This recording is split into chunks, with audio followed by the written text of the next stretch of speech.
I must start by congratulating in the warmest possible terms my honourable friend for securing this, the first ever debate in the Commons about the role of Gujaratis. The story of the Gujarati community in Britain is an absolutely inspirational story.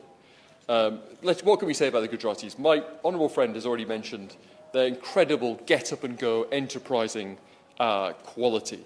Many of them, particularly in my constituency, came here fleeing from the murderous Idi Amin with nothing but the shirts on their backs, and they have built incredible businesses, and they have transformed the economy locally. If I were to name-check all of them in my constituency, we would be here for days on end.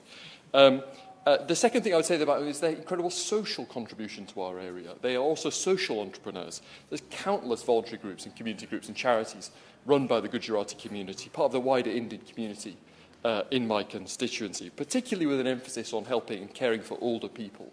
And it's always wonderful when you go to Gujarati homes to see often grandma and grandfather seated with great respect at the end of the table. I think it's a wonderful part of the culture which we can all learn from. Another thing I could say about that community is it's a patriotic community. It's become very integrated. It's part of the great tapestry of this country. Strongly patriotic people you could meet.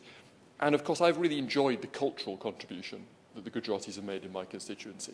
Huge celebrations of Diwali over recent weeks in Leicestershire. And I've particularly enjoyed dancing at the Navaratri celebrations at Gartree High School in my constituency. As you can imagine, I'm a terrible dancer, but it's a very warm and forgiving community, so it was wonderful to be there. So what more can we do? Well, I'm always working to make sure everyone is looked after in our community. That's one reason I'm always supporting Drive to get more tissue donation and blood donation among Gujarati and other Indian communities, because it is something we're desperately short of.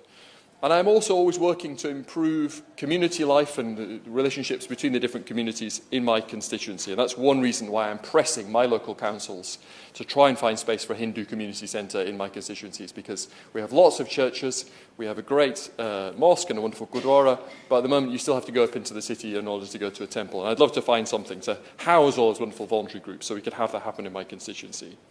So, to summarise, Sir Christopher, the story of the Gujaratis in Britain is a story of enterprise, it's a story of strong family life, it's a story of charity and strong voluntary commitment. And it's a story about a group of people who have come to this country, who are patriotic, and who have put down deep roots as part of this great country.